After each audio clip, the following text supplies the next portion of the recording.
महाभारत के युद्ध में दुर्योधन की सेना में अपने रिश्तेदारों गुरुजनों को देखकर जब अर्जुन के पैर कांपने लगे, युद्ध में अपने कुल के नाश का डर अर्जुन को सताने लगा, तब शोक से संतप्त हुआ मन वाला अर्जुन युद्ध भूमि में बाणों सहित धनुष को त्याग कर रथ के पिछले भाग में बैठ गया और भगवान से कहने लगा कि हे मधुसूदन, मैं युद्ध नहीं करूंगा। अगर मुझे तीनों लोकों का साम्राज्य भी मिल जाए तो भी मैं अपने इन रिश्तेदारों और परिवारजनों की हत्या नहीं करूंगा।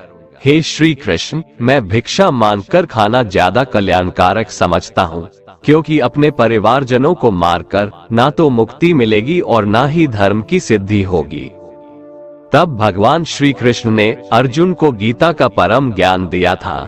यह वह ज्ञान है जो सिर्फ अर्जुन के लिए नहीं था, बल्कि पूरी मानव जाति के लिए है।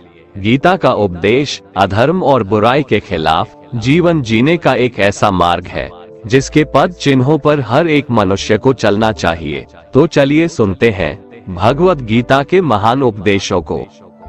भगवान श्री कृष्ण कहते हैं कि हे अर्जुन, तू न शोक करने योग्य मनुष्यों के लिए शोक करता है और पंडितों जैसे वचनों को कहता है, परंतु जिनके प्राण चले गए हैं उनके लिए और जिनके प्राण अभी नहीं गए हैं उनके लिए भी पंडित जन शोक नहीं करते, क्योंकि वो जानते हैं जो मर गया वो फिर से जन्म लेगा और जो जिंदा है वो एक दिन जरूर मरेगा।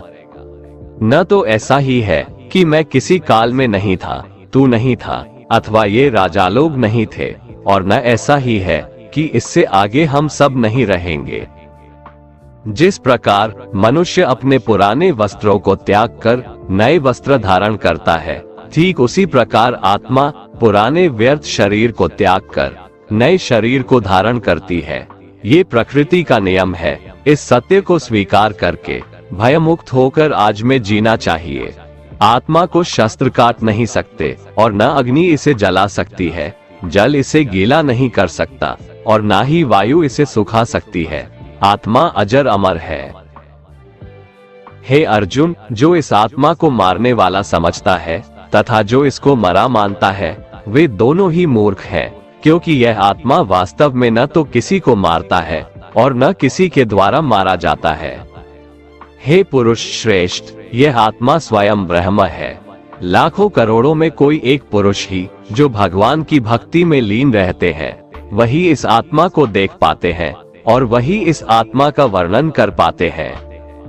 हे अर्जुन, तुम मरने और मारने की चिंता को त्याग दो और युद्ध करो, किंतु यदि तू इस धर्मयुक्त युद्ध को नहीं करेगा तो स्वधर्म और कीर्ति को खोकर पाप को प्राप्त होगा तथा सब लोग अनंत काल तक तेरी अपकीर्ति की चर्चा करेंगे, और माननीय पुरुष के लिए अपकीर्ति मरण से भी बढ़कर है। भगवान श्री कृष्ण कहते हैं, कर्म करो लेकिन फल की इच्छा मत रखो, अर्थात अपने सारे कर्म भगवान को समर्पित करके करो। जो लोग इस प्रकार से कर्म करते हैं वह कर्मयोगी कहलाते हैं। कर्मयोगी की स्थिति इस संसार में एक दाता के समान है और वह कुछ पाने की कभी चिंता नहीं करता। वह जानता है कि वह दे रहा है और बदले में कुछ मांगता नहीं, और इसीलिए वह दुख के चंगुल में नहीं पड़ता। कर्म फल का त्याग कर धर्मनिरपेक्ष कार्य का संपादन भी पूजा के समान हो जाता है। संसार का कोई कार्य ब्रह्म से अलग नहीं है, इसलिए कार्य की प्रकृति कोई भी हो, निष्काम कर्म सदा ईश्वर को ही समर्पित हो जाता है। पुनर्जन्म का कारण वासनाओं या अतृप्त कामनाओं का संचय है। कर्मयोगी कर्मफल के चक्कर में ही नहीं पड़ता, अतः वासनाओं का संचय भी नहीं होता। इस प्रकार कर्मयोगी पुनर्जन्म के बंधन से भी मुक्त हो जाता है और वह परमात्मा के परम धाम को प्राप्त होता है। हे अर्जुन, दुखों की प्राप्ति होने पर जो कभी विचलित नहीं होता, सुखों की प्राप्ति में जो सदैव शांत रहता है तथा जिसके राग, भय और क्रोध नष्ट हो गए हैं, ऐसा मनुष्य मुनि के समान है। जिस प्रकार कछुआ सब ओर से अपने अंगों को समेट लेता है, वैसे ही मनुष्य जब अपनी इंद्रियों को सब ओर से समेट लेता है तो उसे मुनि समझना चाहिए। क्रोध से भ्रम पैदा होता है, स्मृति में भ्रम हो जाने से बुद्धि का नाश हो जाता है, और बुद्धि का नाश हो जाने से उस पुरुष का पतन हो जाता है। जिस प्रकार हवा के झोंके नाव को भटका देते हैं, ठीक उसी प्रकार मनुष्य की इंद्रियां उसकी बुद्धि को भटका देती है। भगवान श्री कृष्ण कहते हैं, जिस प्रकार समुद्र की स्थिति अचल है, भारी से भारी आंधी तूफान आने पर या अनेक नदियों के जल प्रवाह उसमें प्रविष्ट होने पर भी वो अपनी स्थिति से विचलित नहीं होता, मर्यादा का त्याग नहीं करता, उसी प्रकार परमात्मा के स्वरूप में स्थित योगी की स्थिति भी सर्वथा अचल होती है। बड़े से बड़े सांसारिक सुख दुखों का संयोग वियोग होने पर भी उसकी स्थिति में जरा भी अंतर नहीं पड़ता। वह योगी परमात्मा में नित्य निरंतर अटल और एकरस स्थित रहता है। हे अर्जुन, कोई भी मनुष्य किसी भी काल में क्षण मात्र भी बिना कर्म किए नहीं रहता, क्योंकि सारा मनुष्य समुदाय कर्म करने के लिए ही पैदा हुआ है। जो मनुष्य मन से इंद्रियों को वश में करके बिना फल की इच्छा रखे समस्त इंद्रियों द्वारा कर्मयोग का आचरण करता है, वही श्रेष्ठ है, अर्थात वही कर्म योगी है। इसलिए तू सिर्फ अपने कर्तव्यों का पालन कर, क्योंकि कर्म नहीं करने से तेरा जन्म लेना भी बेकार हो जाएगा। अर्थात तुम इस युद्ध को अपना कर्तव्य और कर्म समझ कर। हे पार्थ, जो पुरुष परंपरा से नहीं चलता, सृष्टि चक्र के नियमों का पालन नहीं करता, अर्थात अपने कर्तव्य का पालन नहीं करता, वह इंद्रियों के द्वारा भोगों को भोगने वाला पापी पुरुष व्यर्थ ही जीता है। इसलिए तू निरंतर आसक्ति से रहित होकर, अर्थात अपनी इच्छा को त्याग कर, सदा कर्तव्य कर्म को भली भांति करता रहे, क्योंकि आसक्ति से रहित होकर कर्म करता हुआ मनुष्य परमात्मा को प्राप्त हो जाता है। बहुत से ऐसे लोग हैं जो कर्म करते हुए ही परम सिद्धि को प्राप्त हुए थे। जनक आदि ज्ञानी जन भी इसी तरह कर्म करते हुए परम सिद्धि को प्राप्त हुए थे। इसलिए तुझे कर्म करना ही उचित है। श्रेष्ठ पुरुष जो आचरण करता है, अन्य पुरुष भी वैसा वैसा ही आचरण करते हैं। वो जो कुछ प्रमाण कर देता है, समस्त मनुष्य समुदाय उन्हीं के पद चिन्हों पर अपने रास्ते चुनता है। इसलिए सज्जन व्यक्तियों को सदैव अच्छा व्यवहार करना चाहिए। हे अर्जुन, मेरा इन तीनों लोकों में न तो कुछ कर्तव्य है और न ही कोई वस्तु प्राप्त करने योग्य है, फिर भी मैं कर्म करते हुए अपने कर्तव्य का निर्वाह करता हूँ। श्री भगवान कहते हैं, हे पार्थ, यदि मैं कर्मों को करने में सावधानी ना बरतूं तो बड़ा अनर्थ हो जाएगा, क्योंकि मनुष्य सब प्रकार से मेरे ही मार्ग का अनुसरण करते हैं। इसलिए यदि मैं कर्म न करूं तो ये सब मनुष्य नष्ट भ्रष्ट हो जाएंगे।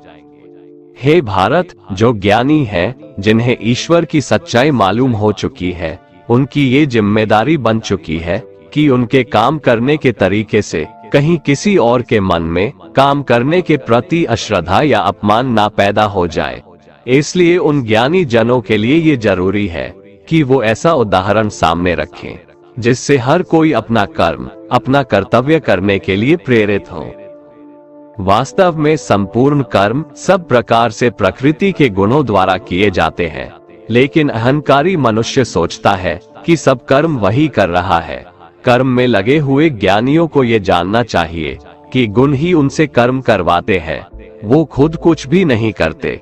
और जो ज्ञानी इस बात को समझ ले तो ये उनकी जिम्मेदारी होती है कि वो अज्ञानियों को समझाए कि कर्म ही उनका धर्म है। श्री कृष्ण अर्जुन से कहते हैं कि तुम मुझ अंतर्यामी परमात्मा में अपने सारे कर्मों को अर्पण कर दे, मैं तुम्हें मुक्ति प्रदान करूंगा। गीता के 6ठे अध्याय में श्री कृष्ण ने कहा है कि मानसिक स्थिरता की स्थिति में ही कोई निर्णय ले, अर्थात जब आप ज्यादा खुश या ज्यादा दुखी है तो उस समय कोई निर्णय न ले। दुख या बहुत खुशी की स्थिति में गलत निर्णय लेने की संभावना अधिक होती है। जब आप कोई निर्णय ले तो निर्णय लेने के बाद खुद से पूछें कि कहीं यह निर्णय मैं बहुत भावुक या क्रोधित होकर तो नहीं ले रहा हूँ। हर पक्ष पर पूरी ईमानदारी से खुद से सवाल करें और इतनी सही निष्पक्षता से खुद को जवाब दें जब आप अपने जवाब से संतुष्ट हो तभी निर्णय लेकर आगे बढ़ें। जब आपने कोई निर्णय लिया है तो उसके परिणाम के साथ परिस्थितियों में परिवर्तन भी आएगा। ऐसे में अगर आपके निर्णय लेने से बदलाव आ रहा है तो बदलाव जरूर करें, क्योंकि अपनी सहज स्थिति अर्थात कंफर्ट जोन से बाहर आना जरूरी है, नहीं तो आप अपनी क्षमताओं को समझ नहीं पाएंगे। खुद में भरोसा हो और भगवान पर भरोसा हो तभी कोई निर्णय ले। अगर आपकी इच्छा दृढ़ होगी और नियत साफ होगी तो आपके कार्य को पूर्णता तक पहुंचाने में ईश्वर भी आपकी मदद करेंगे। इसलिए सही निर्णय लेने के लिए सही नियत और पक्का इरादा भी जरूरी है। भगवान श्री कृष्ण कहते हैं, हे अर्जुन, मेरे और तेरे बहुत से जन्म हो चुके हैं, उन सबको तू नहीं जानता, किंतु मैं जानता हूँ। मैं अजन्मा और अविनाशी स्वरूप होते हुए भी तथा समस्त प्राणियों का ईश्वर होते हुए भी अपनी प्रकृति को अधीन करके अपनी योग माया से प्रकट होता हूँ। हे भारत, जब जब धर्म की हानि और अधर्म की वृद्धि होती है तब तब मैं अपने रूप को रचता हूँ, अर्थात साकार रूप से लोगों के सम्मुख प्रकट होता हूँ। साधु पुरुषों का उद्धार करने के लिए, पाप कर्म करने वालों का विनाश करने के लिए और धर्म की अच्छी तरह से स्थापना करने के लिए मैं युग युग में प्रकट हुआ करता हूँ। हे अर्जुन, मेरे जन्म और कर्म दिव्य है, अर्थात निर्मल और अलौकिक है। इस प्रकार जो मनुष्य इस तत्व को अच्छे से जान लेता है वो शरीर को त्याग कर फिर जन्म को प्राप्त नहीं होता, किंतु मुझे ही प्राप्त होता है। पहले भी जिनके राग, भय और क्रोध सर्वथा नष्ट हो गए थे और जो मुझ में अनन्य प्रेम पूर्वक स्थिर रहते थे, ऐसे मेरे आश्रित रहने वाले बहुत से भक्त उपर्युक्त ज्ञान रूप ताप से पवित्र होकर मेरे स्वरूप को प्राप्त हो चुके हैं। अपना काम बनाने के लिए लोग आपकी तारीफ करेंगे, आपसे रिश्ता बनाने की कोशिश करेंगे, लेकिन उनके व्यवहार को सच मानकर अगर आप फंस जाएंगे तो आगे चलकर आपको ही नुकसान होगा। अक्सर आपको चोट वही लोग पहुंचाते हैं जो आपके अपने होते हैं, जो आपके दिल के ज्यादा करीब होते हैं। गीता का ये सबसे महत्वपूर्ण ज्ञान है, क्योंकि महाभारत की लड़ाई पराये लोगों में नहीं थी, यह एक ही परिवार की लड़ाई थी। चाहे आप किसी की मदद करो या मत करो, लेकिन जानबूझकर कभी किसी का दिल नहीं दुखाना चाहिए, क्योंकि जब किसी का दिल आपकी वजह से दुखता है तो हमेशा याद रखना कि आपको भी वो दर्द एक दिन जरूर मिलेगा। कभी भी किसी भी चीज की अति नहीं करनी चाहिए। कोई भी चीज हद से ज्यादा मत करना, किसी से प्रेम या नफरत भी हद से ज्यादा मत करना, क्योंकि किसी भी चीज की अति आपको ही नुकसान पहुंचाएगी। इसलिए जीवन को संतुलन के साथ जीना चाहिए। जो आपके साथ अधर्म करे, पाप करे, गलत करे, उसे सजा जरूर देना चाहिए। अगर आप उसे सहते हैं तो वो आपके साथ और गलत करता है और आप उससे भी बड़े पाप के भागीदार बन जाएंगे। इसलिए ज्ञानी व्यक्ति को चाहिए कि वो अपने साथ हो रहे गलत का विरोध करना सीखे। भगवान श्री कृष्ण कहते हैं, जो इंसान अपनी रक्षा खुद नहीं कर सकता या फिर अपनी रक्षा करने का प्रयास भी नहीं करता, ऐसे मनुष्यों की रक्षा भगवान भी नहीं करते। जो इंसान खुद के महत्व को नहीं जानता, वैसे इंसान को कोई भी महत्व नहीं देता है। बुरा इंसान कभी अपनी बुराई नहीं छोड़ता। आप चाहे उसके साथ कितना भी अच्छा चलो, वो आपको तकलीफ जरूर देगा। इसलिए जो जैसा है उसके साथ वैसा ही व्यवहार करना चाहिए। जो इंसान समय की कदर नहीं करता, समय भी उस इंसान की कदर कभी नहीं करता है, और वैसा इंसान जीवन में कभी भी सुख, शांति और सफलता को प्राप्त नहीं कर पाता है। संगति का मनुष्य के जीवन पर बहुत गहरा प्रभाव पड़ता है। अच्छा इंसान अगर बुरे लोगों के संगत में रहेगा तो वो भी एक दिन बुरा बन जाएगा। इसलिए हमेशा अच्छे लोगों के संगत में रहें। इस दुनिया में हारे हुए इंसान की, तकलीफ में पड़े हुए इंसान की कोई मदद नहीं करता, और अगर कोई इंसान थोड़ा सा सफल हो जाए तो उससे कोई खुश नहीं होता। इसलिए अपना दुख किसी को बताओ मत और अपनी खुशी किसी के आगे जताओ मत। हे अर्जुन, जिसके संपूर्ण कर्म बिना कामना और संकल्प के होते हैं तथा जिसके समस्त कर्म ज्ञान रूप अग्नि के द्वारा भस्म हो गए हैं, अर्थात जो कर्मों के बंधन से मुक्त हो चुके हैं, जिन्हें परमात्मा की प्राप्ति हो गई है, उस महापुरुष को ज्ञानी जन भी पंडित कहते हैं। जो पुरुष समस्त कर्मों में और उनके फल में आसक्ति का सर्वथा त्याग करके संसार के आश्रय से रहित हो गया है और परमात्मा में नित्य तृप्त है, उसके लिए भगवान की भक्ति के अलावा और कोई कर्म नहीं रह जाता है, अर्थात वह कर्म करते हुए भी वास्तव में कुछ भी नहीं करता। जिसने अपने मन और इंद्रियों को जीत लिया है और जिसने समस्त भोगों की सामग्री का परित्याग कर दिया है, ऐसा आशा रहित पुरुष केवल शरीर संबंधी कर्म करता हुआ भी पापों को नहीं प्राप्त होता है। जिसको बिना मांगे जो मिले उसी में संतुष्ट रहता है, जो न किसी से ईर्ष्या करता है और न द्वेष, जो सुख दुख को एक समान भाव से देखता है, ऐसा मनुष्य कर्म योगी कहलाता है। जिसकी आसक्ति सर्वथा नष्ट हो गई है, जो अपने देह पर अभिमान नहीं करता और जो ममता से रहित हो गया है, जिसका चित्त निरंतर परमात्मा के ज्ञान में स्थित रहता है, वैसा कर्मयोगी अपना कर्म यज्ञ की तरह करता है और मोक्ष को प्राप्त होता है। जो अपना सब कुछ परमात्मा को अर्पित कर देता है, जिसके लिए परमात्मा ही सब कुछ है, जो अपने हर कर्म में परमात्मा को देखता है और हर कर्म परमात्मा के लिए करता है, वैसा कर्मयोगी मोक्ष का अधिकारी होता है। कभी कभी जो हो रहा है उसे होने दो, क्योंकि ईश्वर ने हमारी सोच से बेहतर हमारे लिए सोच रखा है। याद रखिए, ये वक्त भी गुजर जाएगा, बुरे के बाद अच्छा वक्त आएगा, क्योंकि सुबह होने से पहले रात बहुत अंधेरी होती है। जिंदगी मुफ्त में कभी किसी को कुछ नहीं सिखाती। जब कोई कहता है कि मुझे जिंदगी ने सिखाया है, तो यकीन मानिए उस सबक की उसने बहुत बड़ी कीमत चुकाई होगी। जिस दिन आपको अपना मूल्य खुद पता चल जाएगा, उस दिन के बाद से आपको किसी के द्वारा की गई प्रशंसा और निंदा से कोई फर्क नहीं पड़ेगा। उस दिन आप अपने साथ खुश रहना सीख जाओगे। आपका बीता हुआ कल भले ही कष्टों से भरा हो, लेकिन आने वाली कहानी अभी भी आपके ही हाथों में है। अगर सही मायने में आप अपना जीवन बदलना चाहते हो, तो सबसे पहले आपको अपना मन बदलने के लिए तैयार रहना होगा। भगवान श्री कृष्ण कहते हैं, मनुष्य का मन वायु की तरह चंचल है। यह मन ही है जो मनुष्य को काम वासनाओं की तरफ भटकाता रहता है। अगर जीवन को सफल बनाना है तो मन पर काबू करना बहुत जरूरी है। मन को वश में करने से दिमाग की शक्ति केंद्रित होती है, जिससे कार्यों में सफलता मिलने लगती है।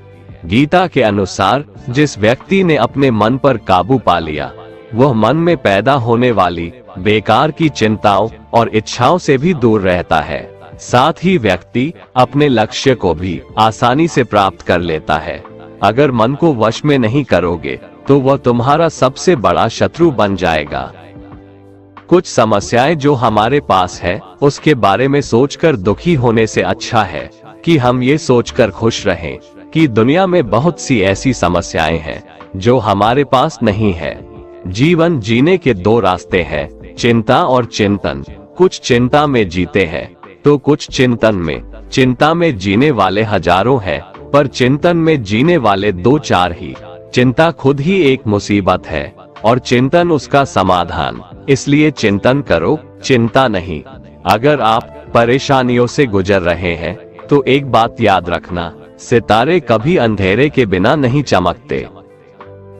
जो मनुष्य न तो किसी से घृणा करता है और न ही किसी की इच्छा करता है, वह सदा सन्यासी ही समझने योग्य है, क्योंकि ऐसा मनुष्य राग द्वेष आदि सभी द्वंद्वों को त्याग कर सुख पूर्वक संसार बंधन से मुक्त हो जाता है। हे कुंती पुत्र अर्जुन, इंद्रिय और इंद्रियों के संयोग से उत्पन्न होने वाले ये भोग प्रारंभ में सुख देने वाले होते हैं और अंत में यही इंद्रियों के विषयों का भोग दुख का कारण बनता है। इसी कारण तत्वज्ञानी कभी भी इंद्रिय सुख नहीं भोगता है। जो मनुष्य शरीर का अंत होने से पहले ही काम और क्रोध से उत्पन्न होने वाले वेग को सहन करने में समर्थ हो जाता है, वही मनुष्य योगी है और वही इस संसार में सुखी रह सकता है।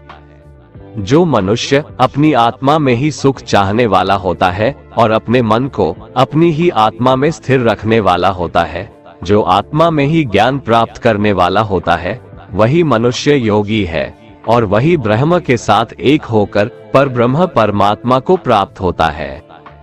जिनके सभी पाप और सभी प्रकार की दुविधाएं ब्रह्म का स्पर्श करके मिट गई हैं, जो समस्त प्राणियों के कल्याण में लगे रहते हैं, वही ब्रह्म ज्ञानी मनुष्य मन को आत्मा में स्थित करके परम शांति स्वरूप परमात्मा को प्राप्त करके मुक्त हो जाते हैं। जो सभी सांसारिक इच्छाओं को त्याग चुका है, जिसे हर काम हर वस्तु में सिर्फ परमात्मा ही दिखाई देता है, वही पुरुष परमात्मा को प्राप्त कर पाता है। जिंदगी में हम कितने सही हैं और कितने गलत हैं, ये केवल दो लोग जानते हैं, एक परमात्मा और दूसरी हमारी अंतरात्मा।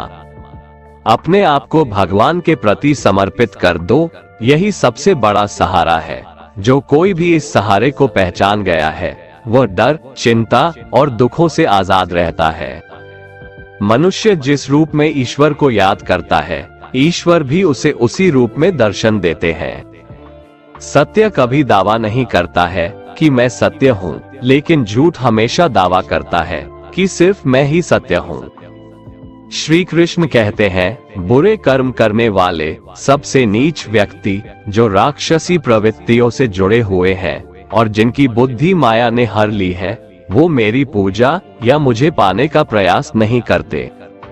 इस संपूर्ण संसार में कोई भी व्यक्ति महान नहीं जन्मा होता है, बल्कि उसके कर्म उसे महान बनाते हैं। सही कर्म वह नहीं है जिसके परिणाम हमेशा सही हो, अपितु सही कर्म वह है जिसका उद्देश्य कभी गलत ना हो।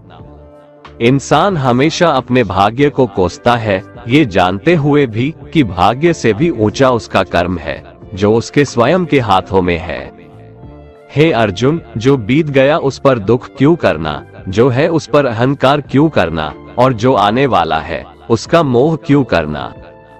प्रत्येक बुद्धिमान व्यक्ति को लोभ त्याग देना चाहिए, क्योंकि इससे आत्मा का पतन हो जाता है। मनुष्य अपने हृदय से जो दान कर सकता है, वो अपने हाथों से नहीं कर सकता, और मौन रहकर जो कुछ वो कह सकता है, वो शब्दों से नहीं कह सकता। किसी भी व्यक्ति को ना तो समय से पहले और ना ही भाग्य से अधिक कुछ मिलता है, लेकिन उसे पाने के लिए सदैव प्रयत्नशील रहना चाहिए। इतिहास कहता है कि कल सुख था, विज्ञान कहता है कि कल सुख होगा, लेकिन धर्म कहता है अगर मन सच्चा और दिल अच्छा हो तो हर रोज सुख होगा। मानव कल्याण ही भगवत गीता का प्रमुख उद्देश्य है, इसलिए मनुष्य को अपने कर्तव्यों का पालन करते समय मानव कल्याण को प्राथमिकता देना चाहिए। हे अर्जुन, वह जो वास्तविकता में मेरे उत्कृष्ट जन्म और गतिविधियों को समझता है, वह शरीर त्यागने के बाद पुनः जन्म नहीं लेता और मेरे परम धाम को प्राप्त होता है। जिस मनुष्य के अंदर ज्ञान की कमी और ईश्वर में श्रद्धा नहीं होती, वो मनुष्य जीवन में कभी भी आनंद और सफलता को प्राप्त नहीं कर पाता। ईश्वर ने हमें जो कुछ भी दिया है, वही हमारे लिए पर्याप्त है, और यही एक अटल सत्य भी है। संयम, सदाचार, स्नेह एवं सेवा, ये गुण सत्संग के बिना नहीं आते। ईश्वर से किए गए प्रार्थना से इंसान की परिस्थिति या तकदीर बदले या ना बदले, पर उस प्रार्थना से इंसान के चरित्र में जरूर बदलाव आता है। चुप रहने से बड़ा कोई जवाब नहीं, और माफ कर देने से बड़ी कोई सजा नहीं होती। जिस मनुष्य के पास सब की ताकत है, उस मनुष्य की ताकत का कोई मुकाबला नहीं कर सकता। हमारी व्यर्थ की चिंता और मन का भय एक ऐसा रोग होता है जिससे हमारी आत्मीय शक्ति बिखर जाती है। मनुष्य को जीवन की चुनौतियों से भागना नहीं चाहिए और न ही भाग्य और ईश्वर की इच्छा जैसे बहानों का प्रयोग करना चाहिए। हे अर्जुन, तुम्हारा क्या गया जो तुम रोते हो? तुम क्या लाए थे जो तुमने खो दिया? तुमने क्या पैदा किया था जो नष्ट हो गया? तुमने जो लिया यहीं से लिया, जो दिया यहीं पर दिया। जो आज तुम्हारा है कल किसी और का होगा, क्योंकि परिवर्तन ही संसार का नियम है और समय के साथ संसार में हर चीज परिवर्तन के नियम का पालन करती है। सदैव संदेह करने वाले व्यक्ति के लिए प्रसन्नता ना इस लोक में है ना ही परलोक में। जिस प्रकार प्रकाश की ज्योति अंधेरे में चमकती है, ठीक उसी प्रकार सत्य भी चमकता है। इसलिए व्यक्ति को सदैव सत्य के मार्ग पर चलना चाहिए। ईश्वर की शक्ति मनुष्य के होश, भावनाएं और मन की गतिविधियों के माध्यम से सदा उसके साथ रहती है। जो मनुष्य मुझसे परम प्रेम करके इस परम रहस्य युक्त गीता शास्त्र को मेरे भक्तों में कहेगा, वो मुझको ही प्राप्त होगा, इसमें कोई संदेह नहीं है। उससे बढ़कर मेरा प्रिय कार्य करने वाला मनुष्यों में कोई भी नहीं है, तथा पृथ्वी भर में उससे बढ़कर मेरा प्रिय दूसरा कोई भविष्य में होगा भी नहीं। जो मनुष्य श्रद्धायुक्त दोषों से रहित होकर इस गीता शास्त्र का श्रवण भी करेगा, वह भी सभी पापों से मुक्त होकर मेरे परम धाम को प्राप्त होगा। दोस्तों, अगर आपको हमारा ये वीडियो पसंद आया तो कमेंट में जय श्री राधे कृष्ण लिखें और ऐसे ही प्रेरणादायक वीडियो देखने के लिए हमारे चैनल को सब्सक्राइब कर लें। जय श्री राधे कृष्ण।